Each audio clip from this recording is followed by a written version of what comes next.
Today, we're going to learn about how social media is destroying our brains. Now, let's begin. Number 1, editing our lives. Life is full of important moments. Think on your favorite vacations, on holiday dinners with your family, on the biggest stepping stones in your career. These are the kinds of moments that you want to remember forever, right? But for many people, just remembering isn't good enough. They want a physical reminder of what those moments felt like. So they take pictures, they record videos, and they keep souvenirs. These reminders transport them back in time, letting them relive the joy, beauty, or surprise of a single moment from their past. But when you start posting those photos on social media, something strange happens. You stop focusing on the moment itself. You stop remembering what really happened, and you start thinking about what you can change. You start cutting photos you don't look your best in, even if that photo makes you laugh or cry. You start doctoring how your experiences looked or felt. Why is that? Because you want other people to see how perfect and powerful your life is. Many people on social media are so focused on displaying perfection that their real life gets lost in the mix.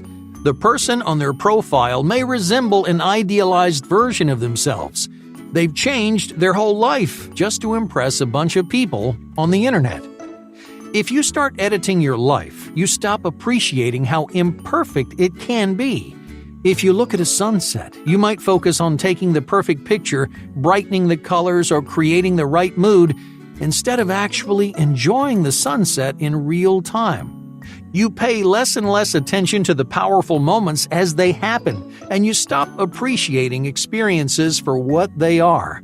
Each one just feels like another opportunity to brag on social media. Number 2, dependence on reinforcement. Views, likes, and comments are all different kinds of positive reinforcement. Positive reinforcement is when someone gives you a reward for doing something good.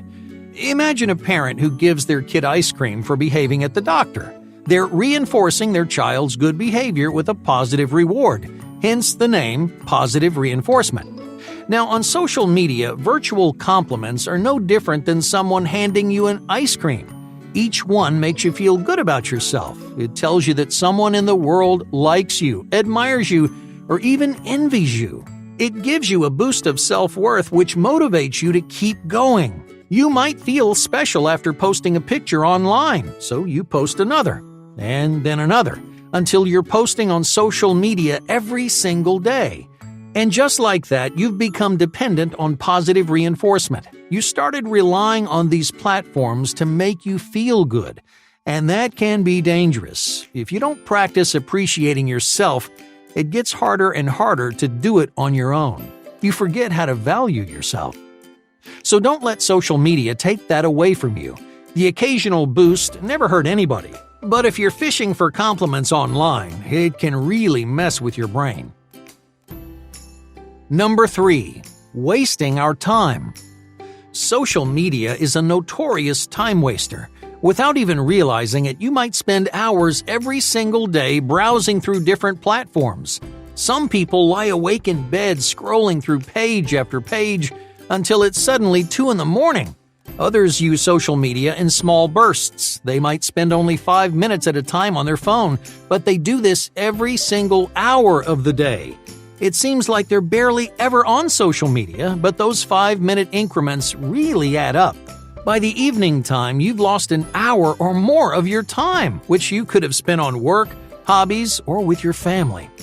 Time is one area where social media becomes especially destructive. It twists the way you think.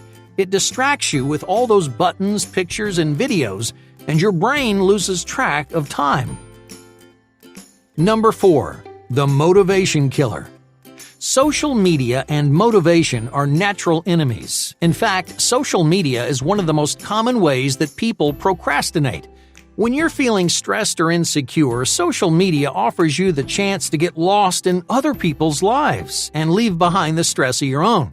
But there are plenty of other time wasters that do the same thing. Take watching TV or playing video games. Both of these activities distract your mind from whatever it's supposed to be doing. But social media hurts your motivation in a way that no other bad habit does. It destroys your productivity and your self-esteem. Each time you browse through social media, you see people doing amazing things. Maybe they're traveling the world or chasing their dreams. Now, on the surface, these kinds of profiles seem inspiring, right? But deep down, they make you feel worse about yourself. You can't help but compare your life to theirs, so you hone in on all the ways you wish your life were different. These comparisons tear your motivation apart, not just because you're procrastinating with social media, but because you don't feel as satisfied with the life you're living. And that makes you lazy. So do yourself a favor. Cut down on social media so this bad habit doesn't ruin your motivation.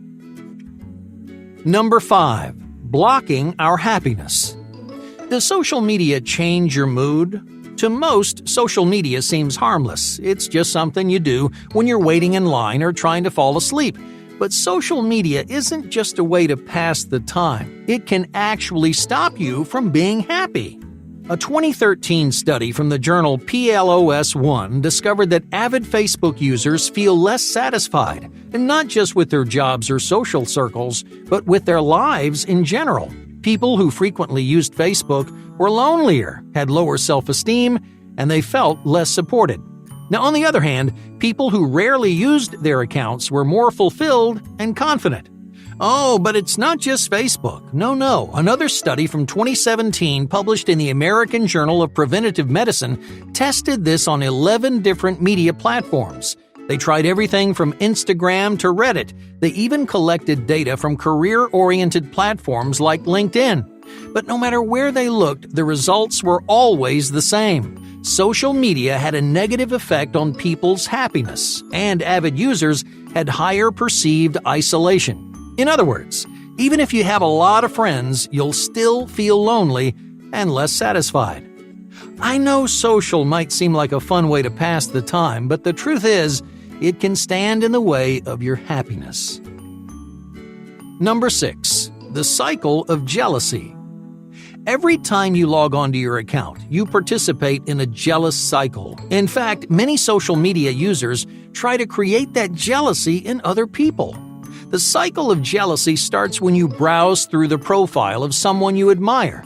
Now, in your eyes, they're doing something amazing, and you respect or you envy them for it. So you try to make your profile look amazing too.